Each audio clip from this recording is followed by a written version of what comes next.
Jessica Riley never intended to start over again, especially not in the middle of Arizona's dust-stained nothingness. But when she found the land listing at 2 a.m. during a sleepless night, it felt like more than a coincidence. The photos were raw. Half a fence, dried earth, and a crooked barn leaning into the wind like it had stories to tell. But it wasn't the image that drew her. It was the silence she imagined. A silence not of absence, but of possibility. For the first time in years, something felt still. She and her son, Noah, had moved too many times in too few years. After her divorce, after the layoff, after her mother passed, life had scattered them like sand kicked across asphalt. She was tired of finding temporary apartments with walls thin enough to hear the next family's arguments, of buying furniture that folded down into itself for easy moving.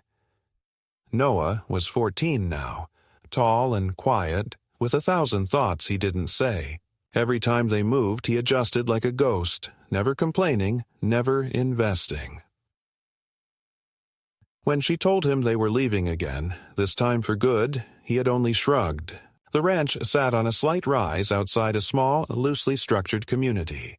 Not fully rural, not fully regulated, just caught in that vague gray zone where fences grew taller and neighborly smiles thinned the farther you got from the welcome sign. The listing had warned of territorial committees, and Jessica hadn't cared. She didn't want committees. She wanted soil, air, and sky. She wanted to plant something and see it grow. The day they arrived, Arizona greeted them with a windstorm so fierce it stripped paint off the moving truck's bumper. The property was just as raw as the pictures suggested. Jagged black rock lined the southern edge, a steel gate half hung from a weathered post, and the partial fence that came with the land stood like the rib cage of a half-buried giant.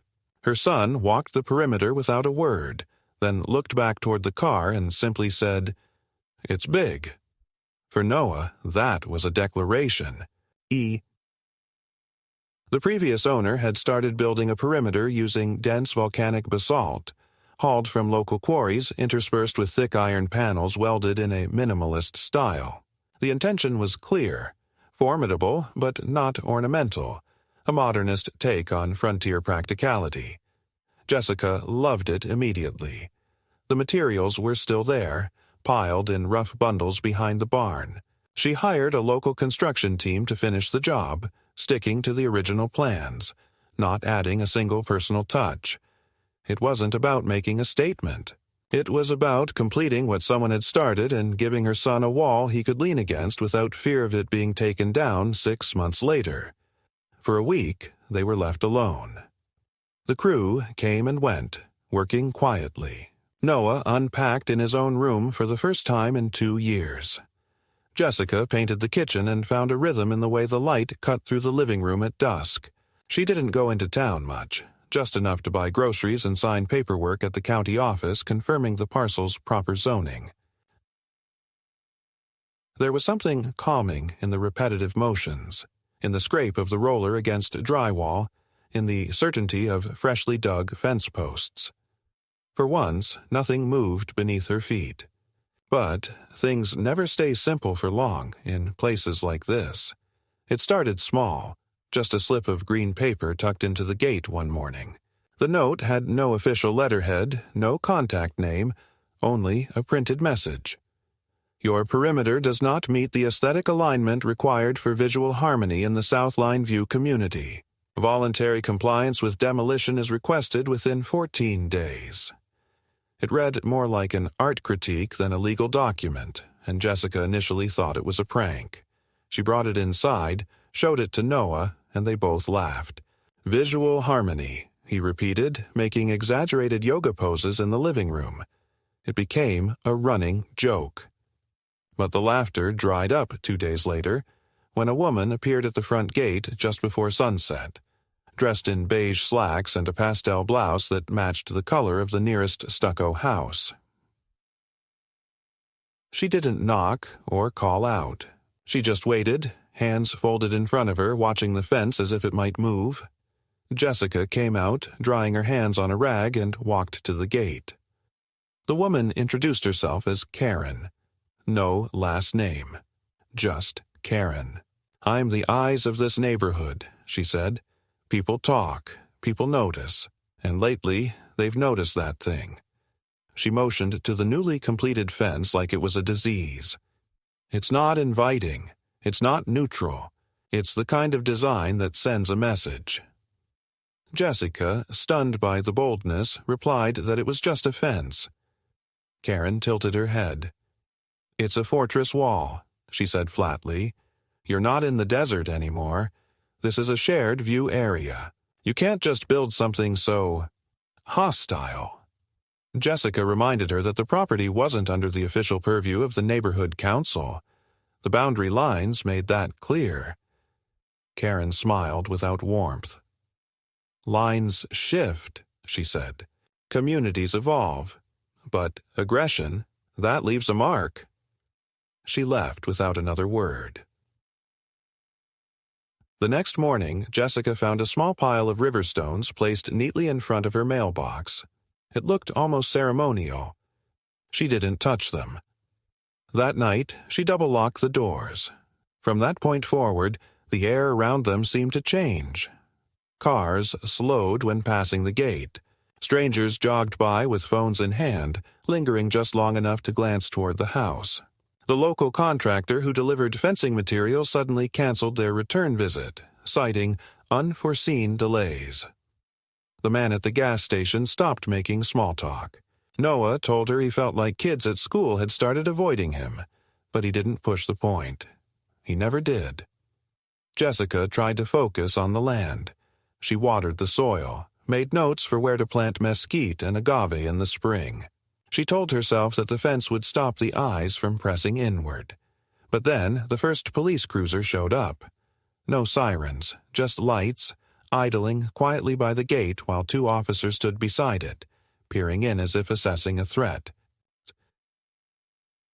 They left without approaching, but the implication lingered. The fence wasn't just stone and steel anymore, it was a target. Something had been declared. And Jessica had no idea what kind of fight she had walked into. It was 3 days after the silent visit from the police cruiser when Jessica received the envelope. It wasn't mailed, it wasn't taped to the door or stuffed in the mailbox. It was placed carefully, precisely in the center of her porch, too centered to be casual. A white envelope, no markings, no stamp, sealed with a circular wax emblem she didn't recognize. Inside, a single page printed in crisp, impersonal font stated, "You are hereby notified that your perimeter structure has been formally designated as an instance of aggressive architecture. The structure has been reported to the county for non-compliance and social disharmony. Civil review pending. Demolition recommended prior to intervention." There was no signature, only a typed line at the bottom. "South Line Review Committee." Jessica read the letter twice, then once more aloud to herself, trying to piece together where such a group had come, from what authority they could possibly claim. It wasn't the HOA, at least not by name. She had already confirmed at the county office that her property was outside formal jurisdiction. But this was something fuzzier. A shadow organization with no official badge, yet real enough to trigger police idling at her gate. She scanned the envelope for fingerprints, absurdly, then laughed at herself. And yet, she kept it. It didn't feel like a prank. It felt like a warning. Later that day, she tried to call the county office to clarify the matter. She was transferred 5 times. No one claimed to know the South Line Review Committee. One clerk put her on hold for 18 minutes before returning with a strange hesitancy in her voice. "That name comes up sometimes," she said. "Usually with boundary disputes. Not an official department. More like a community liaison group." When Jessica asked what that meant, the woman paused and said, "I'd recommend consulting legal counsel if it escalates. I'm not supposed to advise you directly." That, more than the envelope, made Jessica uneasy. She hung up and made a note to call a lawyer, just in case. That evening, Noah came home from school quieter than usual. He dropped his backpack and asked if they were moving again. The question struck like a slap. She hadn't said a word to him about the envelope, about the patrol car, or about Karen's insinuations. Jessica asked what made him ask. He said nothing at first, then muttered, "Some kid said the people here get rid of new neighbors they don't like." She asked what he meant. He shrugged. They said they used to have a different teacher, but her husband built a big weird greenhouse and then they left. And there was someone else who painted their house the wrong color. Jessica pressed, but Noah just turned on his laptop and slipped his headphones on. That night, Jessica couldn't sleep. Not because of fear, but because of calculation.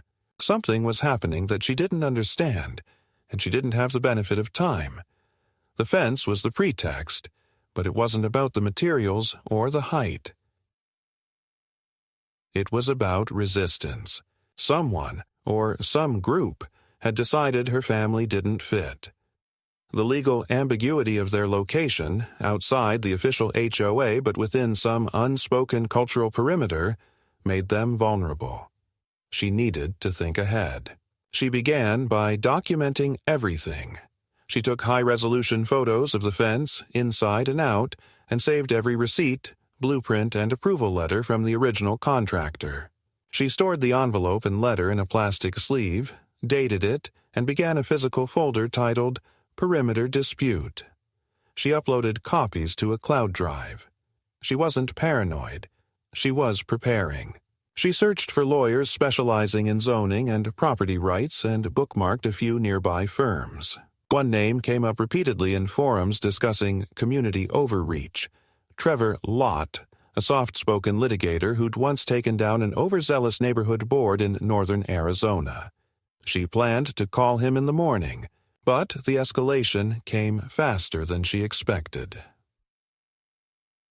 The following afternoon, while returning from town with groceries, Jessica turned onto her road and noticed a parked truck halfway up the incline, just outside her gate. Two men stood by the fence, not in uniform, wearing identical windbreakers and construction boots. One held a clipboard, the other a long metal tool she didn't recognize. Her headlights caught their faces and they turned toward her like deer, not startled but calculating. As she pulled up, they didn't move. She stepped out slowly, leaving the groceries in the back seat. "Can I help you?" she asked, voice level. The taller man gestured to the fence with his chin. "Survey." That was all he said. She asked who sent them. He held up the clipboard like it was proof, but it was blank on the side she could see. "Boundary realignment," the other man said. "Committee work order." Jessica informed them they were on private property and had no right to touch the fence. The first man tapped the iron panel beside him, leaving a visible smudge. "This structure crosses the aesthetic line," he said. "It's a known issue." That phrase hit her wrong. Aesthetic line. As if beauty had legal boundaries. She told them firmly to leave. They did, eventually, slowly. As they walked back to their truck, one of them looked back and said, "It's going to be easier if you cooperate. They always say that." She didn't sleep again that night. She paced the house while Noah did homework, triple-checking locks and windows. She watched headlights pass in the distance. Real or imagined, she couldn't say. In the early morning, she found a second note, tucked under a garden stone by the porch steps. This one wasn't printed. It was handwritten, deliberately neat, and it said, "We offered quietly. Don't wait for a louder request." There was no name, no mark, just those words. She scanned the yard, looked at the fence, so solid, so deliberate, and felt a chill that went deeper than the dry desert air. Something wasn't right. This wasn't just about zoning. This was about intimidation dressed up as regulation. The next day, she called Trevor Lott. Trevor Lott didn't look like the kind of man you'd hire to fight a community. He didn't wear expensive suits or speak in rehearsed legal platitudes.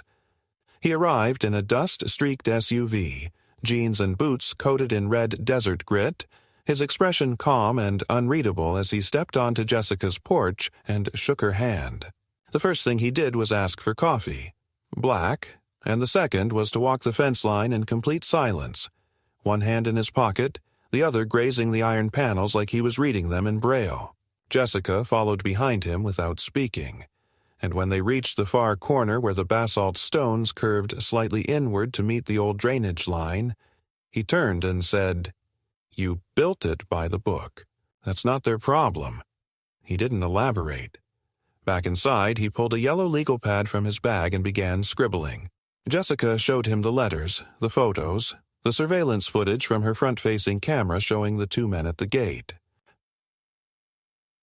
He nodded, occasionally humming in that absent way lawyers do when they're confirming something they already suspected. When she asked who exactly the Southline Review Committee was, he flipped to a new page and wrote a single word in block letters: informal. They're not government. They're not official. They're a construct, he said. But they operate like a shadow HOA. They exist because people let them exist. They write their own codes, circulate them like gospel, and convince enough folks to treat them as law. Most don't fight it. Some can't. The ones who try usually end up. He stopped. You're not the first to ask these questions, but you might be the first to ask them at the right time. Jessica asked him what that meant. Trevor tapped the edge of his pen against the pad. Committees like this overreach until they find resistance. The problem is they're used to resistance folding. You're not folding, so now they'll test what else they can bend. He wasn't wrong. 2 days after his visit, while Jessica was at a dental appointment in town and Noah was at school, someone entered the property. There was no break-in.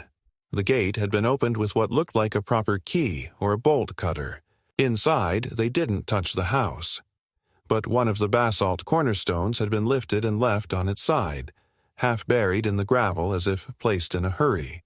A spray-painted marking in white chalk paint, an arrow with a number beside it, was drawn on the base. Jessica found it when she returned home, her tires crunching across the disturbed stones. It was surgical, like someone had come not to vandalize but to inspect, to measure, to remind her that she was being watched from closer than she thought. She called Trevor immediately, and he didn't sound surprised. "They're probing," he said. "They'll play the boundary card next. Claim your fence crosses a shared line or rests on disputed terrain. You need to get a private survey done, independent, certified, and notarized. And keep that cornerstone exactly where it is. Don't move it. I want a photo log." He gave her the name of a firm he trusted. They were out of Phoenix, pricey but discreet and reliable. The surveyors arrived 2 days later in a gray pickup, wearing buttoned flannels and baseball caps. They worked quietly, no signage, no fuss. Noah watched from the porch with narrowed eyes, his laptop forgotten beside him. Jessica noticed how still he was, how tightly his arms were crossed. He'd been speaking less each day, turning inward. She tried not to show her worry, but it grew with each silent glance he gave the windows at night. When the survey results came back, they were clear. The fence was entirely within legal bounds, not 1 inch over. The cornerstone had been placed with 2 feet to spare from the drainage easement, and the materials used fell within zoning permissions for the region. Jessica made copies of the documents, mailed one to Trevor, another to the county for record. She thought that might settle it. It didn't. The next warning came in the form of a vehicle parked just outside her property at odd hours. Sometimes a different one, always unmarked, usually with one person inside, engine running. They never approached, never spoke, but the message was obvious. She called the sheriff's office once and was told that unless the vehicles trespassed or presented a clear threat, there was no action to take. "People have the right to park on public roadways," the dispatcher had said. "Unless you see a weapon or get approached, there's not much we can do." And then the real damage began. It started subtly. Dead patches of soil near the base of the fence where Jessica had planted desert grass seed. She assumed it was a drought issue until she noticed the same precise pattern repeating around each corner. When she pulled one of the withered plants from the ground, the roots crumbled in her fingers with an acrid, chemical smell. Noah got a rash on his hands after touching one of the stones near the base. A doctor said it could be reaction to an irritant or industrial compound, but couldn't confirm anything without testing. Trevor advised her to have the soil sampled.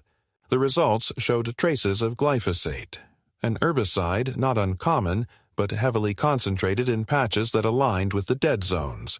Someone had poisoned the perimeter. When Trevor filed a report with the county, the investigator assigned to the case retired 2 days later. The file was marked inactive. Jessica stopped sleeping. She moved a cot into the hallway between the front and back doors and left the porch lights on through the night. One evening, she walked out to find the gate open again. No footprints, no marks, just the slow creak of metal swaying in the wind and the soft click of the lock hanging unlatched. She started keeping a crowbar by the door. Noah withdrew completely. His teachers called twice, expressing concern that he wasn't engaging in class. When Jessica asked him if anything had happened at school, he said no, but she could tell he was lying. He stopped using his laptop, started writing things down on paper, stuffing the pages into books. She found one of them once, scratched in pencil on lined paper, a drawing of the fence with shadowed figures behind it, their faces smudged out with dark slashes. He didn't let her mention it. And then came the final straw. One morning, just before sunrise, she stepped outside to find her trash bins overturned. That, in itself, wasn't unusual. But next to the bins, someone had left a torn section of one of the fence panels, an actual chunk of metal, jagged and bent as if pried loose, though every section on the fence remained intact. It wasn't from her property. It had been brought here. Attached to it with a nail was another note. When the form refuses to yield, the function must be dismantled. She didn't need to interpret it. She understood. She called Trevor and told him she was done waiting. Trevor arrived earlier than expected, dust from the road still rising behind his SUV as he pulled up to the gate. Jessica had already opened it, standing with arms crossed, not out of defiance but weariness. Her eyes looked more hollow now, as if each night drained something deeper than sleep. She led him inside without a word. The house was clean, almost obsessively so, every surface wiped down, every chair aligned. It was the kind of order people impose when the outside world slips too far into chaos. Trevor noticed, but didn't comment. Instead, he handed her a thin folder. "We're going to court," he said. Jessica didn't smile. She didn't need to. It wasn't a victory. It was a threshold. The folder contained the formal filing, an injunction to halt any further boundary enforcement or community action regarding the fence until the matter could be evaluated by a judge. The paperwork included declarations, survey results, photographic evidence, timestamps, and notes documenting the escalation. It was meticulous. Trevor had even included a map showing the supposed aesthetic buffer zone that the so-called Southline Review Committee referenced, an invented term unsupported by any municipal code. "The only thing real about their power," he said, "is how many people agree to let it function. That ends now." He explained the process. A hearing date would be set within 10 days. During that time, the court would determine whether Jessica's property could be subjected to civil oversight by an informal body operating outside statutory zoning law.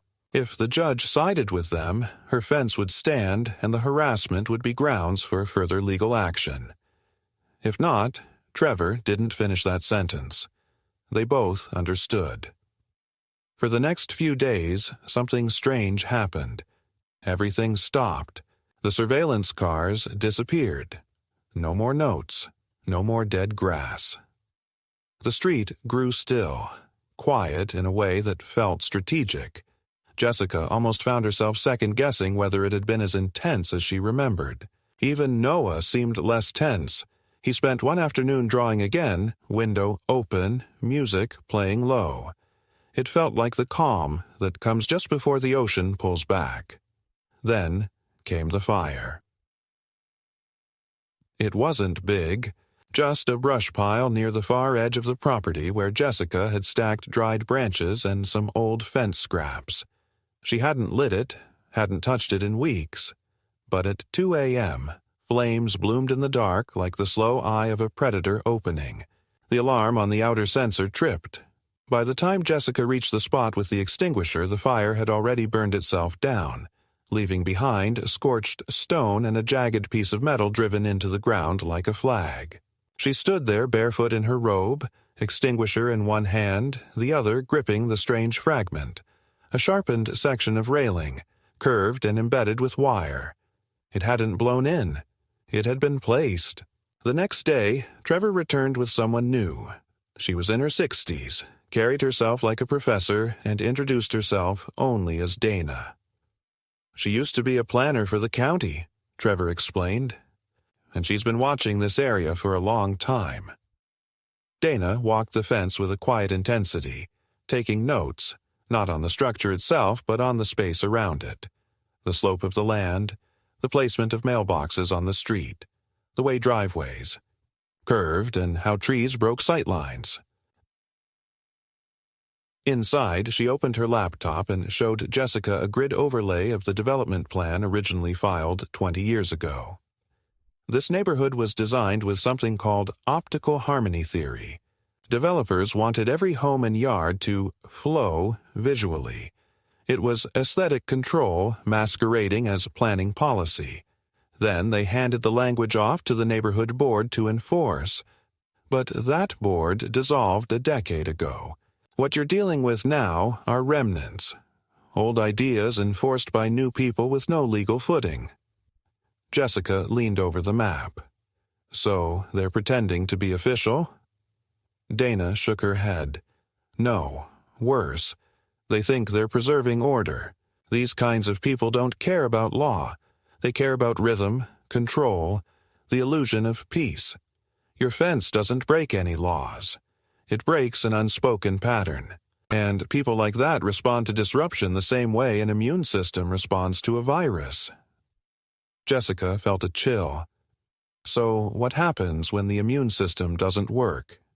Then it attacks. Trevor stood behind her, arms folded. "The court needs to see that this is cultural coercion masquerading as regulation. We're not just proving your innocence. We're proving their irrelevance." Jessica didn't sleep that night. Not because of fear, but because she finally understood what was at stake. They weren't just trying to remove a fence. They were trying to erase the possibility of resistance. The next day, she printed out 3 copies of every document, organized everything into labeled folders, and sealed them in waterproof containers. One went in her car. One she hid in the attic. The third she mailed to her sister out of state. She wasn't preparing to flee. She was preparing to be forced. The days leading up to the hearing passed like the long inhale before a storm, the kind that thickens the air without a drop of rain, the kind that makes animals go silent and turns the wind into a warning. Jessica moved through the house like someone waiting for an impact they couldn't predict but knew was coming. The quiet wasn't peace. It was restraint. And when the next move came, it didn't arrive with sound or force, but with bureaucracy disguised as kindness. It started with a letter slipped through the slot in a cream-colored envelope bearing the seal of the Southline Community Affiliation Office, another name she hadn't seen before. The tone was deceptively pleasant, almost congratulatory. "Dear Ms. Riley, we have received inquiries regarding your recent perimeter adjustments and would like to extend a cooperative offer to initiate a joint design review session with select members of the Southline Visual Integration Board. Participation is optional but strongly encouraged to preserve community cohesion. Your prompt response will assist in avoiding formal misalignment." Jessica stared at the letter for a long time, then showed it to Trevor, who immediately underlined the phrase, "formal misalignment," 3 times in thick red ink. "That's not a term," he said. "That's a manufactured pressure tactic." He advised her not to respond. She didn't. 2 days later, while Jessica was unloading groceries, a white SUV pulled up beside her driveway. A man stepped out, early 50s, clean-shaven, business casual with the kind of haircut that whispered politics. He didn't smile. "Ms. Riley, I'm Darren. I'm with the affiliation office." Jessica remained silent. He continued, "I just want to emphasize this isn't a legal conflict. It's a harmony conflict. Our concern isn't with you. It's with the resonance of the space. You've introduced a disruptive motif." Jessica told him to leave. He nodded politely, walked back to his car, and left without another word. When she went back inside, she found a small stack of index cards wedged under her front mat. Each card had a different word written in heavy block letters. Dissonance, contrast, projection, non-neutral. She burned them in the sink that night. The next phase wasn't polite. It began with noise. In the early morning hours, sometimes just past midnight, trucks would rumble down the road and stop in front of her property, engines idling, headlights turned off. Sometimes they stayed for 5 minutes, sometimes an hour. Once she called the sheriff, who arrived 40 minutes later to find an empty street. The dispatcher's tone was flat. "No license plate, no identification. We'll file it. Not much else we can do." Jessica installed a motion-activated floodlight near the gate. The next night, someone smashed it with a brick. Then came the equipment failure. Her internet, stable for months, dropped repeatedly at random intervals. The provider ran diagnostics, replaced the modem, changed the router, but the outages continued. The technician, young and apologetic, finally admitted off the record, "Someone's spoofing your MAC address. They're bouncing signal interference through a local booster. It's subtle but intentional." Jessica thanked him, tipped him $50, and watched him drive off looking over his shoulder. Trevor filed an emergency motion to expedite the hearing. The judge agreed, and the date was moved up by a week. In the meantime, Jessica received another envelope, hand-delivered this time, no postage. Inside was a single-page document. Notice of visual hazard. It accused the fence of causing emotional distress in nearby residents and claimed it reflected light at uncomfortable angles during sunrise, thereby violating natural rhythm patterns. It was signed not by a person, but by the panel. Trevor laughed when he read it, but the laughter was brief. "They're escalating because you didn't back down.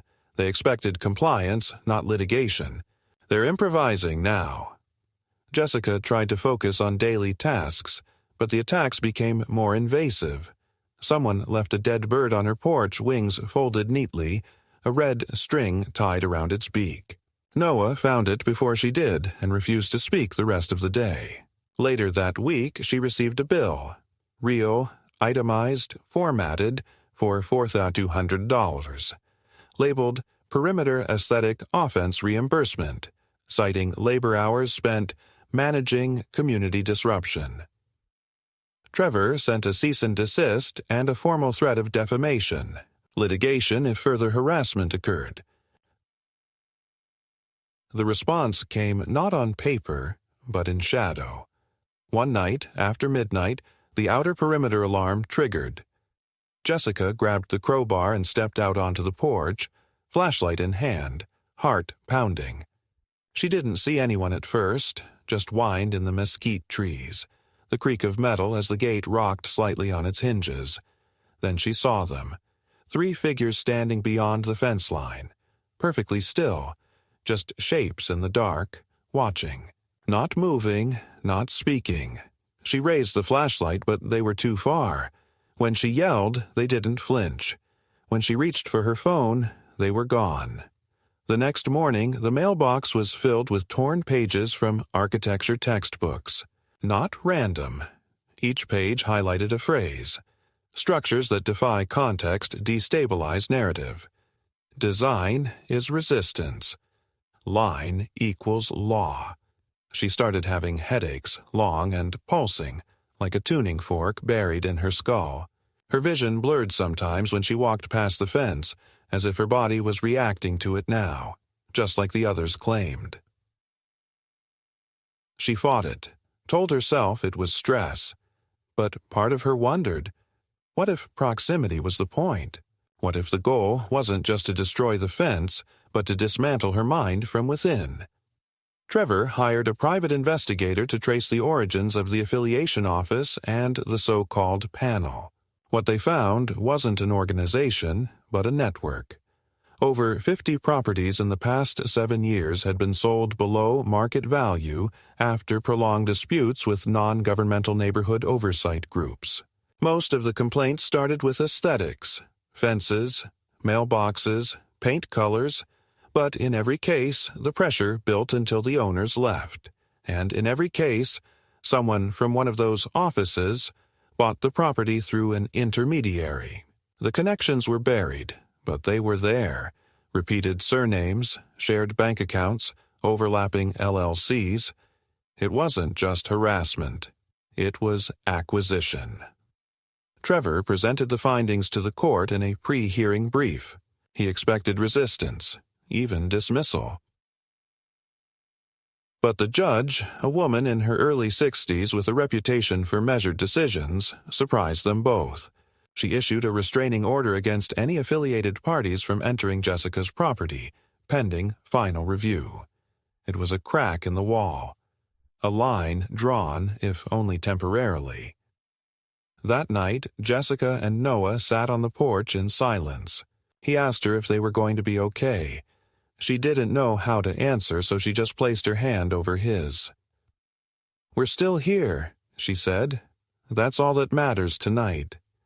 But she knew it wasn't over. Not yet. The next day, a new sign appeared at the edge of her property, just beyond the jurisdiction line. Pending Zone Realignment. Visual Control District, Phase 1. No names, no logo, just the beginning of something worse. The morning of the hearing began without birdsong. The sky was a flat steel gray, the kind that erased shadows and made everything feel suspended. Jessica dressed in quiet concentration, her movements slow, deliberate, pressing each fold of her blouse with the weight of something final. Noah stayed home from school that day. He sat at the kitchen table sketching in his notebook, headphones wrapped around his neck but not playing anything. She didn't ask what he was drawing. She didn't want to interrupt whatever quiet focus he had found for himself. Trevor picked her up just after 8. He didn't speak much on the drive, only offered her a thermos of coffee and a nod when she asked if everything was in order. The courthouse wasn't large, a squat tan building nestled into a row of government offices with overwatered lawns and faded flags. The room where they would stand was even smaller. No more than 20 seats, a single aisle, a judge's bench slightly elevated above eye level. On the left sat 3 members of the so-called South Line Committee, including Karen, dressed in a navy blazer and pastel blouse, as though preparing for a luncheon, not a legal proceeding. She didn't look at Jessica. She smiled toward the judge's clerk instead. Trevor placed the folders neatly in front of them, each tab marked with a different category. Ownership, boundary compliance, survey results, evidence of harassment. Jessica scanned the room, noting a man she didn't recognize sitting in the back corner. Gray hair, blank expression, a small pin on his lapel shaped like a compass. He didn't move, just watched. The judge entered, called the case, and laid down the rules. This was a procedural hearing, not a trial. No verdicts, only determinations of jurisdiction and validity. But Trevor had prepared for this. His voice was calm, steady, like the rhythm of water wearing down stone. He presented the timeline first. how Jessica acquired the property, the legal parameters of the fence, the zoning approval, the lack of any formal governing body overseeing the area. Then came the documentation, the letters with unverifiable signatories, the nighttime surveillance footage, the evidence of tampering and intimidation, the absurd accusations cloaked in aesthetic language. With each point, the judge took notes, her face unreadable. Then it was Karen's turn. She stood with confidence, smiled politely, and began with a phrase that made Jessica's blood run cold. "We don't dispute the legal documents, Your Honor. We dispute the social consequences." She spoke of neighborhood spirit, shared vision, harmony of space. She used phrases like emotional weight of visual interruption and environmental aggression through form. She compared Jessica's fence to a psychological boundary that fractured communal flow. It wasn't a legal argument, it was spiritual warfare, dressed in urbanism. The judge let her speak, occasionally raising a brow but never interrupting. When Trevor stood for rebuttal, he didn't counter the philosophy. He leaned into the law. "This is a case of non-governmental overreach," he said. "A group of individuals without legal authority imposing unratified social codes on private citizens, then escalating to acts of intimidation, trespass, and coercion under the guise of community maintenance. If these actions are tolerated without legal definition, they become precedent. And if precedent stands without contest, the next family targeted might not have the resources to fight back." The judge asked one question. "Do you have proof of intent?" Trevor paused. "We have patterns, recurrence across multiple properties, timelines of acquisition, harassment followed by departure, followed by purchase. That's not conjecture. It's structure. They don't need ownership to claim control. They just need fear." The judge didn't rule that day. She said she would take the matter under advisement and deliver a written statement within 7 days. The court adjourned. Jessica stepped outside into the parking lot, the sun having broken through the clouds at last, sharp and clear. The warmth didn't reach her. As she walked toward Trevor's car, she passed Karen standing near a white sedan. Their eyes met briefly, and for the first time, Karen didn't smile. She just said quietly, "You made this harder than it needed to be." Jessica stopped. "I'm not here to make it easy for you." Karen's face tightened. "You don't belong in South Line, and you never will. Your structure is defiant by design. You're not protecting a home. You're staking a claim." She stepped closer, her voice now barely a whisper. "No one wants to live next to a fortress. That's not fear, it's friction." Jessica didn't answer. She got into the car. That night, as if to punish her for going public, the harassment returned in full force. Her mailbox was ripped off its post. A bag of shattered glass was dumped at the edge of her driveway. A message, burned into a piece of plywood and nailed to the base of the fence, read simply, "You opened the door." She didn't call the police. She called Trevor, who told her to document everything. But documentation no longer felt like protection.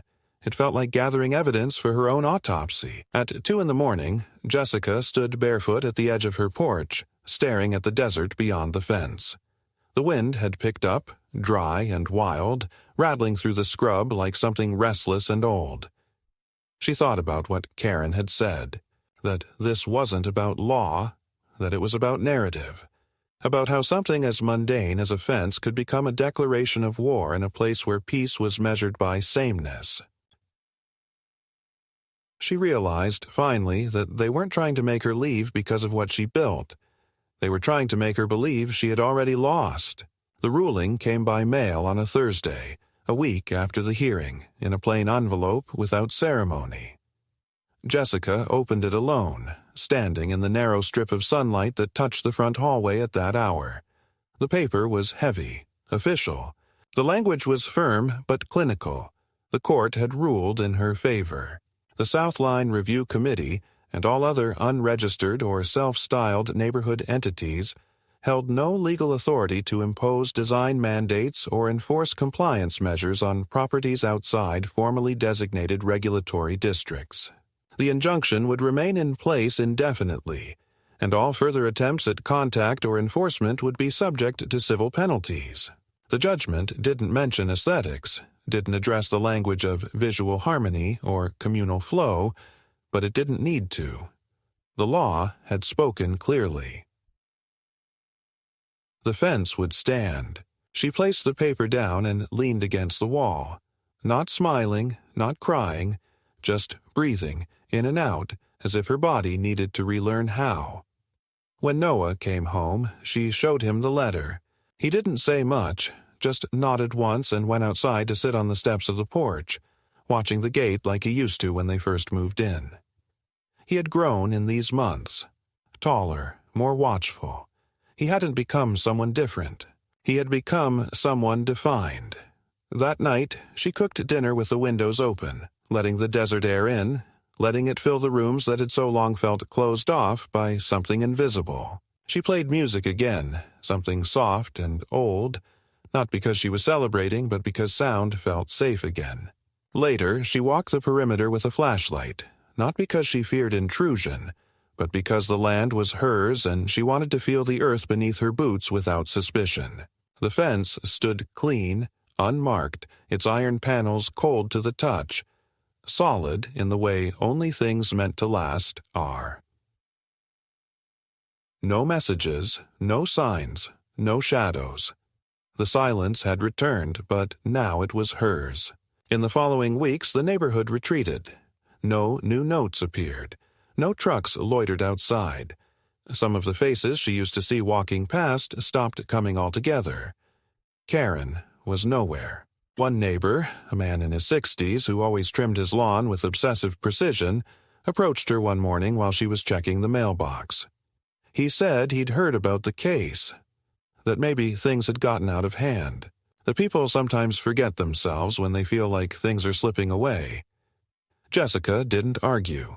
She thanked him, and he left. That was enough. Trevor followed up once more to close out the file and ensure the restraining order stayed active.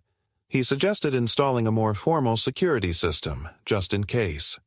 Jessica agreed, but she wasn't afraid anymore.